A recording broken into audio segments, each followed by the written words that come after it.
Dave saying push on the bundle, push and pull up, and then that inwardness, for the sake of the video, make sure the thing's up here high on his neck. A little bit of pressure to keep it from slipping down. Now again, I'll walk him a little bit so we can see this in the video after too. And moving with him. Getting a little tap. Even as I'm moving, I step back a little bit there, but try not to, it's about to be intentional about how you move. If he senses if I'm moving, if he's moving to gain position, and I'm moving to him, he knows that's my psychology, right? But incidental movement isn't bad. Just be intentional about knowing that I'm in control, the leadership, right? Same thing, move forward. I just tap a little bit, but at least we're going to move forward. I didn't say come. I'm not using language that way, same thing. Get ready to sit. So even here, if he moves out on you a lot, you can be a little bit ahead by moving the leash into you. Now here, I'm going to do it on my right side, so it's totally in sync with you. Okay. So same thing, moving on my right side now, same as you. Tapping the leash. Now if I want to put him into the sit position, once they move ahead of him, I'll put the leash in my left hand and keep walking. See, he's right here now. And same thing, fingertips right there, and put it in push pull, and then reach back over. And then the tap it as needed. So his, same thing, inwardness. See that same thing. You'll see it on the video here after, but see how it just inwards like a line coming through. And it's like landing, same thing. So see, he turns over a little bit, see that little tapping. You'll see in the video what it does. His eyes will turn a little bit. See more. Right? Now here, if it's more investment, I got to tap a little bit harder. But the tap in itself too is about, it's a little snappy. It's not meant to be. It's got to be like ringing the bell a little bit. So it's got to be a little bit of a tap involved here. And it's got to make an impact too. So if it's not working, but that's the other thing too. If it's not working the way you tap them out. If it's not working the way that it should be, he's investing in something really another dog or something going on, something coming into the apartment. Then move forward just a little bit. Shift forward just a little bit. Rock his mind forward, back in the sit, push pull it again, and tap tap. You want to get a little bit of movement going. Help rock his brain. You can't focus, can't hold that. Don't let him get stagnant, caught up into one thought. That's right, because stationary he can fight you more. I'm right here, and then he's willing to say, you know what, I can take this a little bit and try, because it's a little fulfillment, it's a little motors. The motors are rocking, so he's willing to buffer, try to push through the level of influence coming onto him. Therefore, by moving, it adds another element to the script. A little bit, but just baby steps, like rocking his brain back and forth. You can't do two things at the same time, so it forces his mind out of that. It's just like a little bit of a way to help to strip it so it brings the focus back on me. Same thing all I do is move forward. And notice here again, right side, move to my right, I'm moving inward on him, right forward. Now here, but you're really good. Once it starts syncing together, see, I don't have to stop as much at all, but I do need to tap the leash a little bit as I'm moving, just to keep that inwardness. So for example, I'm moving here like this with him, Dave. If I feel some investment or him back, I'm trying to stop, I just have to communicate to that leash, give it some tap, get him with me. Make sure that he's with me. Same thing. So ready to stop him again, ready to go. Right, see that, just like that. Boom, boom, push pull. And back to the tapping as needed. Now, the other thing too is the as needed is just that. See, as soon as he starts to invest, his mind separates, pulls forward something, tap at the moment. Try to stay, the sooner you can catch that, just as the mind separating, the more effective it is. What about something like, let's see a squirrel, and he's dying for a squirrel. Yeah. Even with this tap mode, will that break him from that? Because that's something really focused. But the same thing. So you're the squirrel. See, I'm at an angle here again. Okay. All right. So therefore, because the fact is, once he's got a certain level of control, the fact that he can see it, this way straight on, his mind will walk. But here, you want to work the angles on him. So you want to do like a little angle exercise. So for example, I'll know maybe ahead of time where a sentence comes. Say, there's a squirrel right there. I'm not panicked or anything. I'm completely in control. So anytime you do a technique, Dave, don't think from a weak position. I may change my position, but my mind is still very much I'm in full control. It's leadership. So here, this gives me a better picture, and it's more effective because then again, he's got to try to turn But then he knows that I've taken that picture away from him, right? And he can't, he knows what I'm doing basically, saying Dale's really pissing me off because he's, you know, he's moving this way and I know what he's doing. I can't get some looks into the, it's like someone getting a little half snort of cocaine in their nose, right? I'm taking that completely away from him. And see what happened there? See, move, in the, you know, move, and I just use the, you know, I use the technique to move him back and forth, you know what I'm saying? So, for example, today, is if he moves up, say he's in a position like this, like what happens with him sometimes, like this. Yeah. And you want to go move this way, just move the leash like this, see this? Then just shuffle him in a little bit, you know, just but try to get him in motion a little bit first, then try to drag him or push him in. If you have to push him in, then that means you should probably move forward and clean it up that way. So for example, like this, I want to push him in to move forward like this, Dave. Then nail it over next time, get it right in tight here, like that. See that? But the answer to this question with the squirrel, yeah, move, angle it, and then just work it. Then you start to move more straight on and face it as, you know, he starts to calm down and then the method starts to be effective, right? He's like, okay, you owned it, and then you front on and do a little, but front on here, then I'll do more of a push-pull, just straight on, but then I'll know the body is going to be so tight and intense. A lot of times you, if I'm straight on like this, you know, you tell the tension on him, you tell, even though he's right in the position, he's already on his own. Right, that's when, okay, now I need to angle him sideways, because then I'll know, because he's really trying to turn. You understand that again puts the cards on the table. That's the same thing as people coming into your apartment. Face guard, no, face, you know, facing this way and work the method this way, just tap him right out of that. Face him, break his concentration on it, face him in a different direction where he can't see it. Different direction. Tap. Yeah, so the door is, you're in the door, right? I'm coming in, I'm already set. But again, I'm pinhead focused, so you know when I don't try not to move around too much. When I come in, where I plank myself, I'm just ready to do the method. Okay, I'm not gonna, you know, it's not helpful to even move too much because then he's gonna try to push with his body, try to get set. So I put him right into a sit position facing this way, like a 90-degree angle here. So whatever, you know, more so you want to do it. So for example, he's right here. And the visitor's here. If I'm the other way, right, he's over here, and she'll try to push that way, thus have to, if I'm like this, for example, David, I'll show you.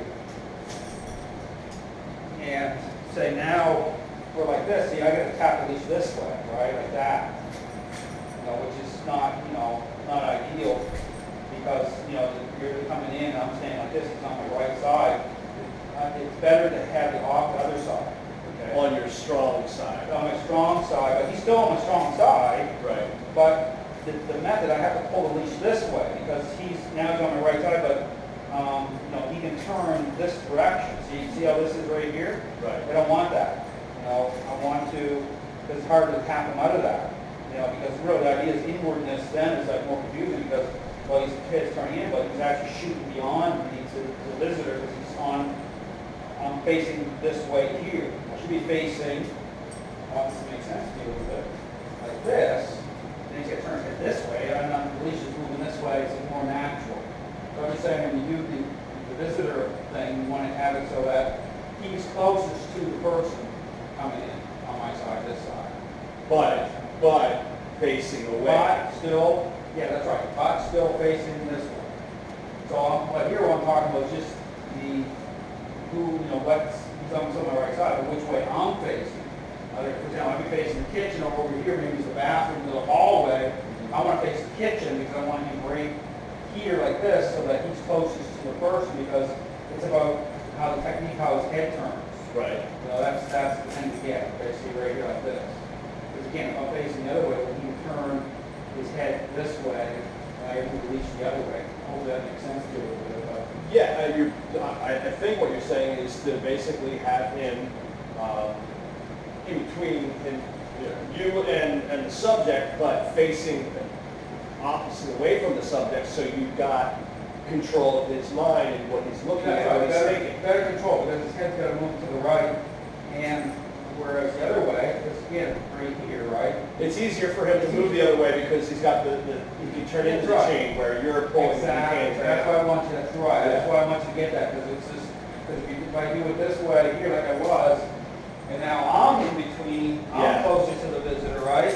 He can shoot his head this way, I gotta move that, it just Right. makes the technique more cockeyed, more difficult. I can Right. still do it, You can just hold the chain this way and you can't turn that way. that's right, It goes that way. it's more kinetically Yeah. effective, is what I'm saying, kinetics for the method itself, they have them like this, because then instead of turning that way, I'm lined up better, basically, but I'm still, I'm You've still got more facing- leverage this way. That's right, exactly, I'm still facing the opposite direction at 90 degrees, but it just depends on which way you want to have them the right way, so he's right here, just picture, he's closest to the person, that's how it's going to line up.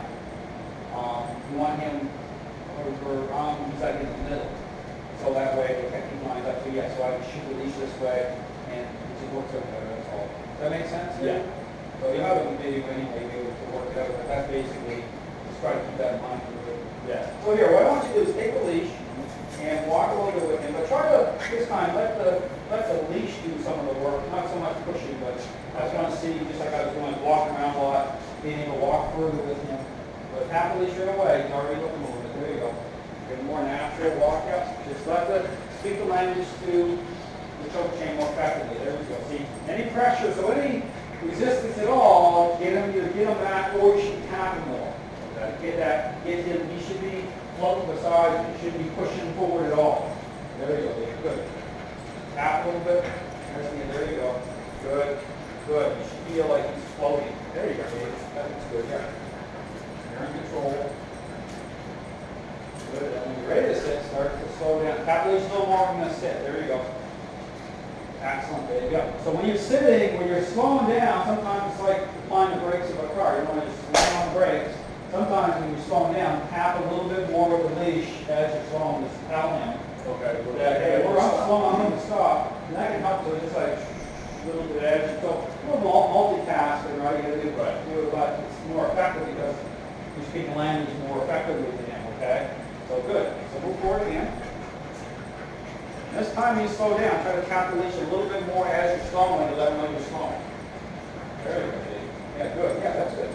He seems to be sitting before I actually push him down. Is that a bad thing? That's okay. I mean, for this method here, I mean, for you just getting a sense of it, because honestly, it's about how you use the technique and how you use the call. But definitely, you know, you want to make sure that, for example, this could be its own separate exercise where, you know, I'm just going to let let the choke chain work for me. But you want to be pushing and everything during a different exercise where it's like, okay, I'm going to focus more on making sure I get lots of pushes in, because that's just helpful more language, right? But there's times that, because we really just want to be able to walk with him normally, but this teaches you that it's about how you use the tool and how you speak language through that tool. Because before, I think the tool was probably more down here and he's pushing out and stuff. Here, just try to really get focused on keeping up high on his neck, keep speaking language through and keep him right solid right beside you. So yeah, if he goes into the sits for this exercise, that's fine. Right. Okay, we want you to get a feeling like, hey, you know what? I get really comfortable with this, and it's different anyway. I'm in control here, because this is how it's going to line up anyway. All right, so go ahead and do the same thing. Don't worry about the pushing so much.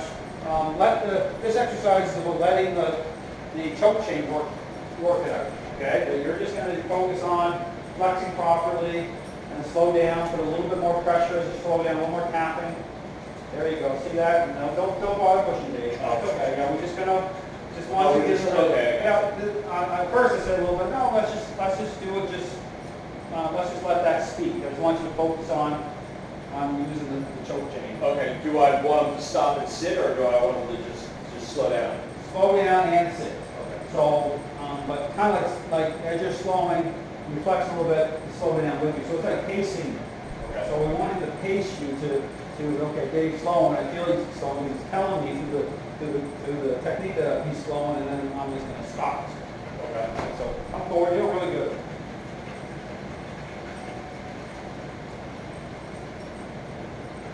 And then slow down. Yeah. Okay, good. There you go. And again, don't move the hip. You're concerned. Always try to keep it. So it was, should I pull him forward like that? Yeah, that's perfect. That's right. Good. Very good. Yeah. That's right, it's about you being in control, right? So no matter what he's doing, always get a sense of what that means. You know, it's like saying, okay, even if you screw up a little bit, you feel like, okay, I could have had a better moment that time, just correct it the next time. The thing is about today, I'll repeat myself, today is not about doing it perfect, but you hear me enough say, man, Dale said it like 20 times yesterday. I remember I'm going to do, you know, so it's just going to help you, that's all. Yeah. So you're doing really good. Right foot again, move forward. Yeah, just let the choke chain work for you. But language, and then tap a little more as you're slowing. There you go. Yeah, see, because you see it, he's looking right at you, saying, what's he want me to do? And you're doing it. So yeah, you see, as soon as his eyes are ready, tap a little bit, there you go. Same thing, so even with the choke chain, you feel like, you know, you start to turn, just get more consistent with interrupting all those moments that he's separating towards whatever it is, you know what I'm saying? So even here, looking at me, if he looks at me, you still will interrupt that because it doesn't matter, you're in control right now. Right. Right, so never allow that to go on to somebody else. Give your girlfriend or whatever, just tap them out, just say, hey, no, I own her. Because that helps her too. Right. Good thing. So move forward again, pressure, yeah.